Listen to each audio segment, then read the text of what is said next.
আপনি কি থাইল্যান্ড ভ্রমণের পরিকল্পনা করছেন? হঠাৎ শুনলেন থাইল্যান্ড ও কম্বোডিয়ার মধ্যে সীমান্তে সামরিক উত্তেজনা চলছে। এই পরিস্থিতিতে কি ভ্রমণ নিরাপদ? বাংলাদেশ থেকে যাওয়া পর্যটকদের জন্য কি পরামর্শ রয়েছে? সবকিছু জানুন আজকের আউটিং বাদরের এই বিশেষ ভিডিওতে। দেশ ও প্রবাস থেকে যারা আমার এই ভিডিওটি দেখছেন তাদেরকে জানাচ্ছি আউটিং বাদরের পক্ষ থেকে আন্তরিক প্রীতি ও শুভেচ্ছা। আজকের এই ভিডিওটি এটি একটি বিশেষ পর্ব হতে যাচ্ছে, কারণ থাইল্যান্ড ও কম্বোডিয়া সীমান্তে উত্তেজনা চলছে। আর সেই পরিপ্রেক্ষিতে থাইল্যান্ড যেহেতু খুবই পপুলার একটি কান্ট্রি, কারণ ভ্রমণের জন্য আমাদের সবার একটা প্রিয় কান্ট্রি, তো থাইল্যান্ড কম্বোডিয়ার সীমান্তে উত্তেজনার মূল কারণ কি আসলে? থাইল্যান্ড ও কম্বোডিয়ার মধ্যে সীমান্তে বিরোধ বহুদিনের। বিতর্কিত অঞ্চল প্রে-ভিয়ার মন্দির এলাকা। সাম্প্রতিক উত্তেজনা, ছোটখাটো গুলি বিনিময়, সামরিক প্রস্তুতি ও স্থানীয় অধিবাসীদের সরিয়ে নেওয়া হয়েছে। বর্তমান অবস্থা 2025 সালের হালচাল যদি আমরা বলি, সীমান্ত এলাকায় সামরিক তৎপরতা বৃদ্ধি পেলেও বড় আকারের কোনো যুদ্ধ কিন্তু শুরু হয়নি।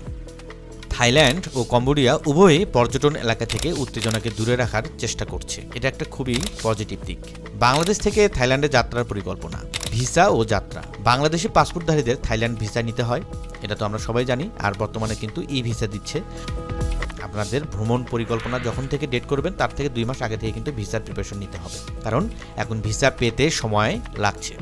থাই এম্বাসি ঢাকা থেকে কিন্তু ভিসা পাওয়া যায়, আর আমাদের ই ভিসা দিচ্ছে এখন। আপনারা ঘরে বসেই ই ভিসা পেয়ে যাবেন।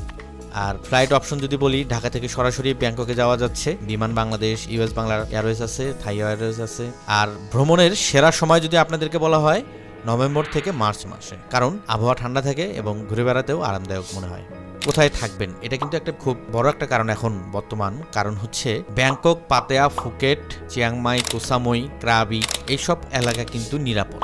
আর সীমান্ত অঞ্চল যেমন সুরি, সিসাকেত বা আরণ্য প্রদেশ থেকে দূরে থাকা উচিত। আবাসনের ক্ষেত্রে যদি বলা হয়, আপনারা আগোডা, বুকিং.com, হোটেল ওয়ার্ল্ড, কম খরচে ভালো হোটেল ও হোস্টেল পাওয়া যায়, আপনি কিন্তু এখানে বুকিং করতে পারেন। আর বাঙালি পর্যটকরা সাধারণত পাতেয়া, ব্যাংকক, ফুকেট বেশি থাকেন, যা যুদ্ধক্ষেত্র থেকে কিন্তু বহু দূরে। যুদ্ধের সম্ভাব্য প্রভাব পর্যটকদের উপর কিরকম পড়তে পারে? সীমান্ত এলাকায় প্রবেশ নিষেধ হতে পারে। প্রেভিয়ার বা অন্যান্য সীমান্তবর্তী জেলায় ভ্রমণ এড়িয়ে চলতে হবে। সরকার প্রয়োজনে সাময়িকভাবে প্রবেশ বন্ধও রাখতে পারে। থাইল্যান্ডের মূল পর্যটন এলাকায় যুদ্ধের প্রভাব নেই। ব্যাংকক, পাতেয়া, ফুকেট, চিয়াংমাই, কোসামুই, ক্রাবি এগুলো কিন্তু স্বাভাবিক। সেনাবাহিনী এবং পুলিশ সর্বোচ্চ নিরাপত্তা নিশ্চিত করছে। ভ্রমণের আগে নিয়মিত সংবাদ ও ভ্রমণ সতর্কতা চেক করুন।